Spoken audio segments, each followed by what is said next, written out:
राष्ट्रपति रामनाथ कोविंद और पीएम मोदी ने देश भर में बकरीद का त्यौहार हर्ष और उल्लास के साथ मना रहे मुस्लिम धर्मावलंबी को दी शुभकामनाएं। राष्ट्रपति रामनाथ कोविंद ने युवाओं को खेलों के प्रति प्रेरित करने के लिए साइकिलिंग के शौकीन एक स्कूली छात्र रियाज को राष्ट्रपति भवन बुलाकर ईदी के तौर पर साइकिल भेंट की। देश भर के ईदगाहों में सोशल डिस्टेंसिंग के साथ पढ़ी गई नमाज। देश में कोरोना संक्रमितों की संख्या 17 लाख के पार, रिकवरी दर 65%। अयोध्या में राम मंदिर के शिलान्यास की तैयारियां जोरों पर, पीएम समेत कई लेंगे हिस्सा। जामा मस्जिद में सुबह 6:05 पर अदा की गई ईद उल अजहा की नमाज। महाराष्ट्र के सीएम ने सुशांत मामले पर सबूत देने की अपील की, कहा दोषियों को नहीं छोड़ेंगे।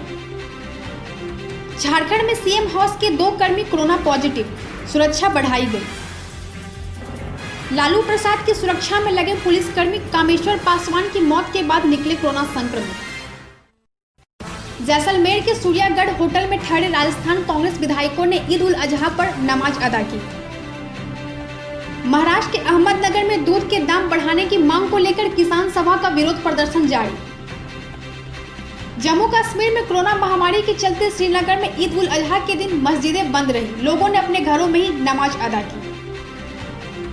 केंद्रीय अल्पसंख्यक मामलों के मंत्री मुख्तार अब्बास नकवी ने देशवासियों को बकरीद की शुभकामनाएं दी। जम्मू कश्मीर की पूर्व सीएम महबूबा मुफ्ती की बेटी इल्तिजा मुफ्ती ने कहा कि 5 अगस्त हमारे लिए काला दिन है। सुशांत सिंह राजपूत की बहन श्वेता सिंह ने पीएम नरेंद्र मोदी से न्याय की अपील की है।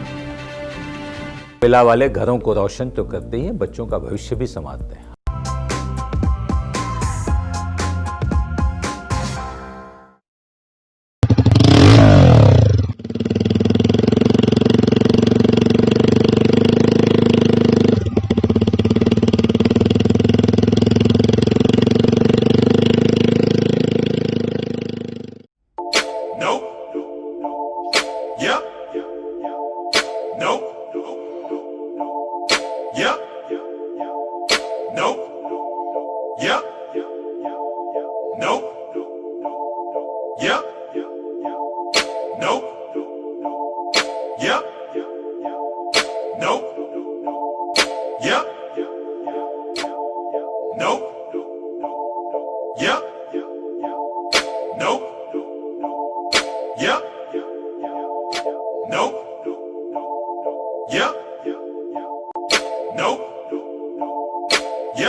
लोगों के घर में झांक ना छोड़िए मखीजा, तू भी अपने घर में सेफ पेंटिंग करा ले, शूटिंग के लायक होगा तेरा घर।